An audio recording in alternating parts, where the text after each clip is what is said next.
नमस्कार। सोचिए जरा, दशकों का लंबा संघर्ष और फिर पहली बार भारतीय नेताओं को शासन करने का एक असली मौका मिलता है। साल था 1937 जब कांग्रेस ने मिनिस्ट्रीज बनाई और सत्ता संभाली।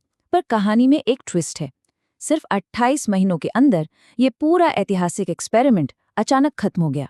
तो आज हम यही समझने वाले हैं कि इन 28 महीनों में आखिर क्या क्या हुआ और उम्मीदों से भरा ये दौर इतनी जल्दी खत्म क्यों हो गया। और यही सवाल सही मायनों में उस दौर की पूरी कहानी बयान करता है। सोचिए, 28 महीने की सरकार, 8 प्रांत भारतीय लीडरशिप के हाथ में। आखिर ऐसा क्या हो गया? एक तरफ तो भारत के एक नए भविष्य की उम्मीदें थीं, लेकिन दूसरी तरफ दुनिया में एक ऐसा संकट मंडरा रहा था जो यहाँ सब कुछ बदलने वाला था। तो चलिए कहानी की शुरुआत करते हैं शासन की उस झलक से।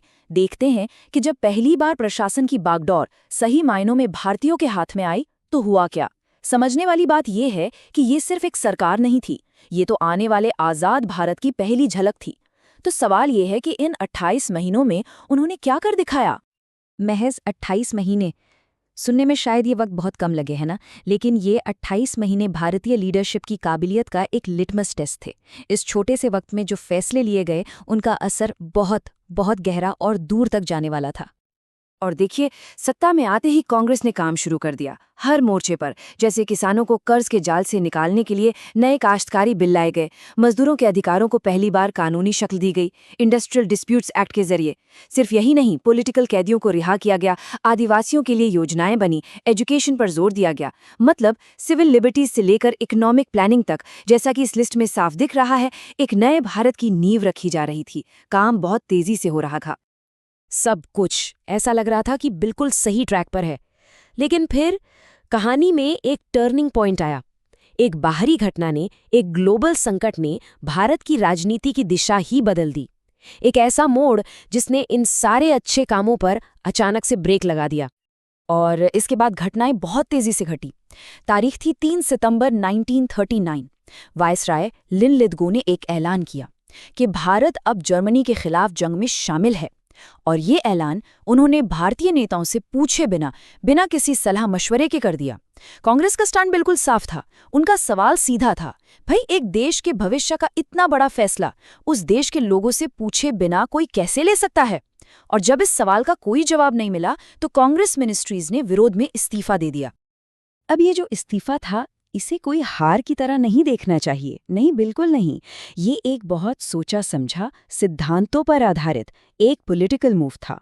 ये ब्रिटिश सरकार को एक सीधा और साफ संदेश था। और इस संकट के बीच भारत की दो सबसे बड़ी पॉलिटिकल पार्टियों के बीच की दरार और भी गहरी हो गई। देखिए, एक तरफ थी कांग्रेस जो कह रही थी कि हमें पहले एक नेशनल गवर्नमेंट बनाने दो और जंग के बाद पूरी आज़ादी की गारंटी दो। वहीं दूसरी तरफ थी मुस्लिम लीग, जिसका रुख अलग था। उन्होंने ब्रिटिश राज को अपना सपोर्ट देने का वादा किया और बदले में मुसलमानों के लिए खास सुरक्षा की मांग की। हितों का टकराव बिल्कुल साफ था। मोहम्मद अली जिन्ना ने अंग्रेजों के साथ इस सहयोग को एक नाम दिया, ऑनरेबल कोऑपरेशन, यानी सम्मानजनक सहयोग। ये शब्द उस वक्त की पूरी राजनीतिक रणनीति को साफ साफ दिखाते हैं। और हुआ वही जिसका डर था। वायसराय लिनलिथगो ने कांग्रेस की सारी मांगें सिरे से खारिज कर दी। बस इसके बाद कांग्रेस के पास इस्तीफा देने के अलावा कोई रास्ता बचा ही नहीं। यही वो फैसला था जिसने इस बड़े राजनीतिक संकट को जन्म दिया।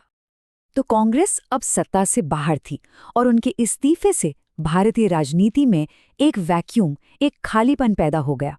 अब इस खाली जगह को भरने के लिए नए गठबंधन बनने लगे, नए समीकरण बने और जो पुराने मतभेद थे वो और भी गहरे हो गए। और इस बदलते माहौल का सबसे बड़ा और शायद सबसे नाटकीय उदाहरण देखने को मिला 2 दिसंबर 1939 को, जब जिन्ना ने भारतीय मुसलमानों से अपील की कि 22 दिसंबर को डे ऑफ डिलीवरेंस यानी मुक्ति दिवस के तौर पर मनाया जाए। ये एक बहुत बड़ा बयान था। एक तरफ तो बाहर ये सब चल रहा था और दूसरी तरफ कांग्रेस के अंदर भी एक बड़ी उथल-पुथल मची हुई थी। उसी साल 1939 में सुभाष चंद्र बोस ने गांधी जी के कैंडिडेट पट्टाभी सीतारमैया को हराकर कांग्रेस प्रेसिडेंट का चुनाव जीत लिया। इस जीत ने पार्टी के अंदर की वैचारिक लड़ाई को एकदम खुलकर सामने ला दिया। लेकिन गांधी जी के साथ उनके मतभेद इतने बढ़ गए कि आखिरकार बोस को प्रेसिडेंट पद से इस्तीफा देना पड़ा। और इसके ठीक बाद उन्होंने एक नई पार्टी बनाई जिसका नाम था फॉरवर्ड ब्लॉक। ये भारतीय राजनीति में एक और नया अध्याय था। तो इस पूरी कहानी में हमने कई सारे जरूरी नाम, इवेंट्स और टर्म्स देखे। चलिए अब एक क्विक रिकैप करते हैं उन मुख्य फैक्ट्स का जो इस पूरे दौर को समझने के लिए बहुत जरूरी हैं, खासकर एग्जाम के लिहाज से। यहाँ एक नज़र में देखते हैं इस कहानी के मुख्य किरदारों को। वाइसरॉय लिनलिथगो, जिन्होंने बिना पूछे भारत को जंग में धकेल दिया। मोहम्मद अली जिन्ना, मुस्लिम लीग के नेता जिन्होंने डे ऑफ डिलीवरेंस का नारा दिया। और सुभाष चंद्र बोस, जो कांग्रेस प्रेसिडेंट बने और बाद में फॉरवर्ड ब्लॉक बनाया। और हाँ, पटाभी सीतारमैया, जो गांधी जी के कैंडिडेट थे। और ये रहा फॉरवर्ड ब्लॉक का एक सीधा साधा मतलब। ये 1939 में सुभाष चंद्र बोस की बनाई हुई एक left wing nationalist political party थी। उन्होंने ये पार्टी इंडियन नेशनल कांग्रेस के प्रेसिडेंट पद से इस्तीफा देने के बाद बनाई थी। ये विश्लेषण आपके लिए लॉजिक लैडर इंस्टीट्यूट की टीम लेकर आई है। हम सभी प्रतियोगी परीक्षाओं और स्कूल एग्जाम्स के लिए क्वालिटी स्टडी मटेरियल प्रोवाइड करते हैं। तो आखिर में हम कह सकते हैं कि कांग्रेस मिनिस्ट्रीज के वो 28 महीने एक अधूरी कहानी बनकर रह गए। ये दौर दिखाता तो है कि भारत सेल्फ गवर्नेंस के लिए बिल्कुल तैयार था, लेकिन बाहरी ताकतों और अंदरूनी मतभेदों ने इतिहास का रुख ही मोड़ दिया। कांग्रेस के इस्तीफे से जो पॉलिटिकल वैक्यूम बना, उसने भारत की आज़ादी की लड़ाई का अगला चैप्टर लिखा। अब सोचने वाली बात यह है कि इस वैक्यूम को भरने के लिए जो लोग आगे आए, उन्होंने हमारे आज़ादी के संघर्ष को क्या नया मोड़ दिया होगा। ऐसे ही और भी एजुकेशनल एनालिसिस के लिए हमारे साथ जुड़े रहिए। इसे लाइक, शेयर और सब्सक्राइब करना मत भूलिएगा। और हाँ, कोई भी सवाल या सुझाव हो तो नीचे कमेंट्स में ज़रूर बताइएगा।